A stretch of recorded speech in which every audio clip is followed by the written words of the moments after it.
अस्सलाम वालेकुम, मैं हूं आबिद अंदलीब। शहबाज गिल को बहुत बड़ा रिलीफ मिला है। इनफैक्ट ये पूरी तरीके इंसाफ के लिए बहुत बड़ा रिलीफ है, लेकिन इसके पीछे पैगाम क्या है?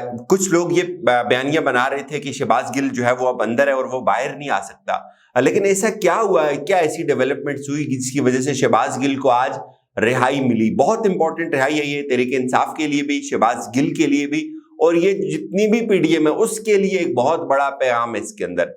आज जब इस केस की समाअत शुरू हुई, इस केस की समाअत चीफ जस्टिस अतर मिनल्ला ने की, और मेरे ख्याल में इतने जबरदस्त सवाल आज उन्होंने उठाए जो इससे जिन सवालों के जवाब नहीं थे हुकूमत के वकला के पास, और बहुत अच्छे दलाइल दिए शहबाज गिल के वकला ने भी। शहबाज गिल के वकील थे सलमान सफदर, वो जब रोस्ट्रम के ऊपर आए तो उन्होंने दलाइल देना शुरू किए। उन्होंने कहा शहबाज गिल की दरख्वास्त जमानत एडिशनल सेशन जज ने उस वक्त मुस्तरद की थी, और मुकदमे में जो हुकूमत थी उसने 14 दफात लगाई थी। शहबाज गिल केस खारिज करने की दरख्वास्त अभी भी ज़ेर इल्तवा है, चूंकि तहरीक इंसाफ ने यह दरख्वास्त भी दी थी कि शहबाज गिल के ऊपर जो मुकदमा है इसको ही फारिग कर दिया जाए। तो आज जो जमानत की दरखास्त है ये उसके साथ अटैच नहीं हुई है, तो इसके ऊपर उनके वकील ने आज बड़े खुल के दलाइल दिए। एक तो उन्होंने कहा कि जो तफ्तीश थी शहबाज गिल से वो मुकम्मल हो चुकी है, मजीद कोई बरामदगी नहीं करनी शहबाज गिल से।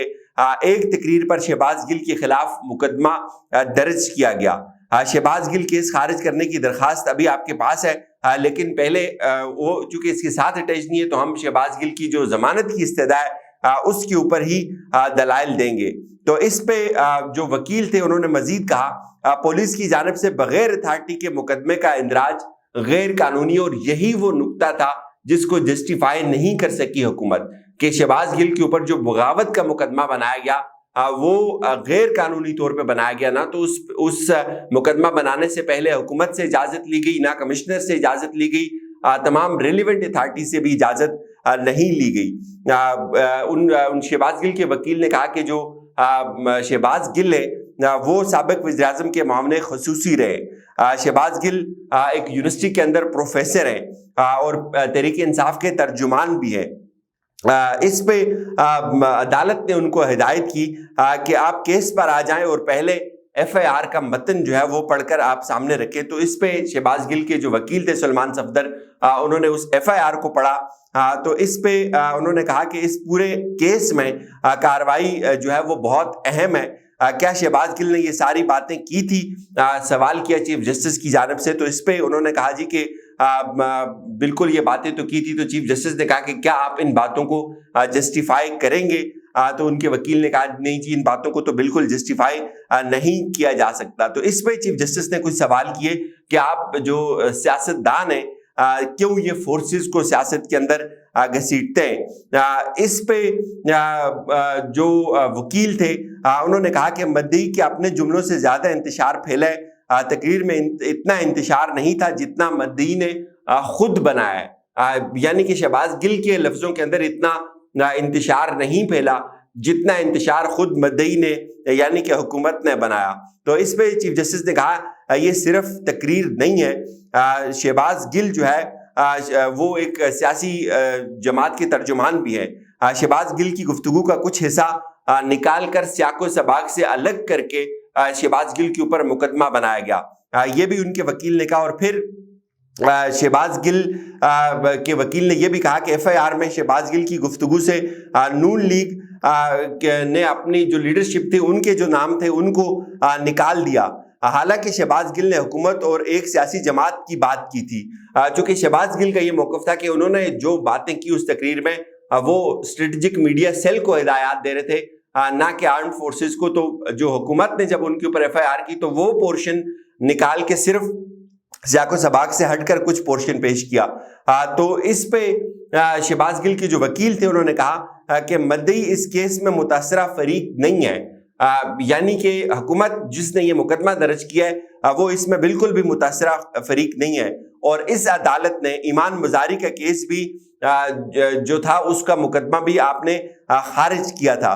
तो इस पे चीफ जस्टिस ने कहा कि वो अलग केस है, आप अपने केस तक रहें। तो इस पे चीफ जस्टिस ने कुछ सवाल भी पूछे जो बहुत इंपॉर्टेंट सवाल थे, और जाहिर है इन सवालों के जवाब नहीं थे جو حکومتی وکلا تھے ان کے پاس، اور شاید یہی وہ وجہ بنی جو بہت زیادہ اسٹرانگ تھی شہباز گل کے حق میں، کہ چیف جسٹس نے پوچھا کہ کیا بغاوت کا مقدمہ درج کرنے سے پہلے حکومت سے اجازت لی گئی تھی؟ تو اس پہ جو وکیل تھے شہباز گل کے، انہوں نے کہا جی بالکل نہیں لی گئی تھی، لیکن جو حکومتی وکیل تھی انہوں نے کہا کہ ہاں جو اجازت تھی وہ لی گئی تھی۔ پھر شہباز گل کے وکیل نے کہا کہ حکومت کیسے اپنے مخالفین کے خلاف دہشت گردی اور غداری کا سہارا لے رہی ہے۔ انہوں نے مزید کہا کہ عدالت اس بات پر ضرور غور کرے کہ کیسے مخالفین کے خلاف سنگین جرائم کے مقدمات درج کیے جا رہے ہیں۔ تو اس پہ جو چیف جسٹس سے انہوں نے کہا کہ شہباز گل جس حکومت کے ترجمان تھے وہ بھی ایسے ہی سنگین جرائم کا کیسز کا سہارا لیتی رہی۔ بعد میں پھر آگے جب یہ کیس بڑھا تو اس پہ شہباز گل کے جو وکیل تھے انہوں نے کہا کہ بغاوت کے مقدمات بہت سنگین ہوتے ہیں، بغاوت کی دفعات کو مذاق بنا کر انہوں نے رکھ دیا ہے۔ تو چیف جسٹس نے کہا کہ شہباز گل ایک سیاسی جماعت کے ترجمان ہیں، اس حکومت کے دور میں اسلام آباد میں بھی ان کے دور میں بھی اسلام آباد کے اندر بغاوت کے مقدمات درج ہوئے۔ تو ان کے وکیل نے کہا کہ شہباز گل 36 دن سے زیر حراست ہیں، وہ اپنے کیے کی پہلے ہی بہت سزا کاٹ چکے ہیں، اور اس کے بعد ان کے جو دلائل تھے وہ مکمل ہوئے۔ پھر جو حکومتی وکیل تھے وہ آئے، جب وہ آئے تو ان سے بھی کچھ سوال ہوئے چیف جسٹس کے۔ اس پہ جو امپورٹنٹ سوال تھے، ایک تو یہ کہ جو کچھ شہباز گل نے کہا، کیا آرمڈ فورسز نے کوئی شکایات درج کروائیں؟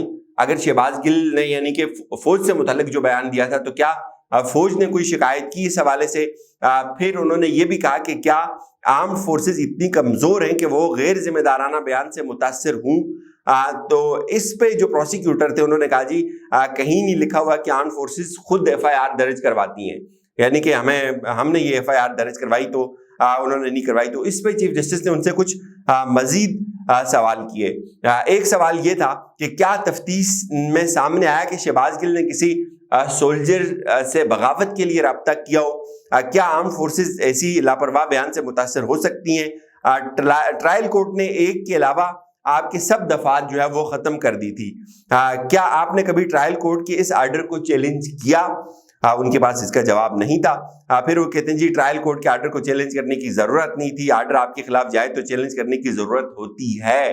چیف جسٹس نے ان کو یہ بارہا یہ کہا کہ اگر آپ کے خلاف ہو تو آپ نے اس کو چیلنج کرنا ہوتا ہے۔ جو بغاوت کا وہ بہت زیادہ زور لگا رہے تھے کہ یہ بغاوت کا مقدمہ ہے، تو اس پہ چیف جسٹس نے تو اڑا کر رکھ دیا اس بیانیے کو کہ بھائی بغاوت کے اوپر مت جائیں، عدالت یہ عدالت کم از کم اس بغاوت کے چورن کو نہیں خریدتی، بغاوت نہیں مانتی یہ عدالت۔ یہ بتائیں چیف کمشنر وزارت داخلہ بغاوت کا کیس بنانے کی منظوری اگر انہوں نے دی تھی تو وہ کہاں ہے؟ یہ بینچ بغاوت کو نہیں مانتا، اس کے علاوہ دلائل دیں، بغاوت پر نہ آئیں، جس کی جو مرضی آئے وہ دوسرے کو غدار کہتا ہے، اس کورٹ نے کہہ دیا غیر ذمہ دارانہ بیان تھا، اس کے علاوہ بتائیں۔ شہباز گل نے ایک بات نیوز چینل پر کی اور پھر انہوں نے بڑا رونا مچایا جی کہ وہ بات بہت پھیل گئی اور وہ نیوز چینل بہت زیادہ سنا جاتا تھا اور اس کی وجہ سے وہ بات ہر شخص تک پہنچی، آرمڈ فورسز کے لوگ وہ چینل دیکھتے ہیں، ان تک وہ بات پہنچی۔ اس پہ دوبارہ انہوں نے پوچھا جی کیا شہباز گل نے کسی کو کانٹیکٹ کر کے کہا کہ آپ بغاوت کریں؟ انہوں نے کہا جی انہوں نے تو ایک کو تو نہیں کہا، انہوں نے تو سب کو کہا ہے، اور قانون میں جو لکھا ہے اسی کے حوالے سے آگے ہم چل رہے ہیں۔ تو اس پہ چیف جسٹس نے کہا جی کہ جو قانون میں لکھا ہے تو اس کے حوالے سے ہی بتائیں کہ یہ الزام جو ہے وہ کیسے الزام بنتا ہے۔ پھر انہوں نے کہا جی شہباز گل نے تقسیم کرنے کی کوشش کی ہے فورسز کو۔ اس میں چیف جسٹس نے کہا کہ کیا آپ کی تفتیش میں آیا کہ شہباز گل نے گفتگو سے پہلے یا بعد میں کسی افسر سے کوئی کانٹیکٹ کیا ہو؟ جو ان کے پاس جواب نہیں تھا۔ اس پہ انہوں نے کہا جی کہ آپ جو سوشل میڈیا ہے اس کے اوپر مت جائیں، شہباز گل کی ضمانت کی استدعا جو ہے وہ مسترد کیوں کی جانی چاہیے؟ انہوں نے یہ بھی سوال پوچھا۔ اس عدالت کا ضمانت کے معاملے پر ایک بڑا متواتر موقف رہا ہے کہ وہ ضمانت چونکہ وہاں سے مل جاتی ہے۔ پھر انہوں نے یہ بھی کہا حتمی طور پر بری ہونے پر زیر حراست وقت گزارنے کا ازالہ نہیں ہو سکتا۔ شہباز گل کا ٹریک ریکارڈ دیکھیں، وہ ایسی حرکت دوبارہ کر سکتا ہے چونکہ ان کو جب اندازہ ہو گیا تھا کہ اب ضمانت ہو رہی ہے، پھر انہوں نے دوبارہ ہاتھ پاؤں مارنے شروع کیے۔ تو اس پہ چیف جسٹس نے کہا کہ اگر دوبارہ ایسی حرکت کرے تو ٹرائل کورٹ میں درخواست بھی دی جا سکتی ہے، اور اس کے بعد 5 لاکھ روپے کا جو مچلکے ہے اس کے عوض شہباز گل کی ضمانت کی استدعا मंजूर की इस अदालत ने। ये बैक ड्रॉप है। अभी आपने देखा इमरान खान का इंटरव्यू आने हुआ, अभी आपने देखा चीजें हुई, आरिफ अलवी का इंटरव्यू हुआ, उसके बाद वो शहबाज गिल जिसके बारे में ये सुना जाता था कि नहीं वो तो बाहर नहीं आ सकते, अब चीजें बहुत ठीक हो रही हैं। इमरान खान भी शायद थोड़ा सा 1 इंच पीछे हटें, और ये एक बहुत बड़ा रिलीफ है जो आज आपको कम से कम नजर आए। इजाज़त दीजिए, अपना ख्याल रखिएगा। खुदा हाफिज।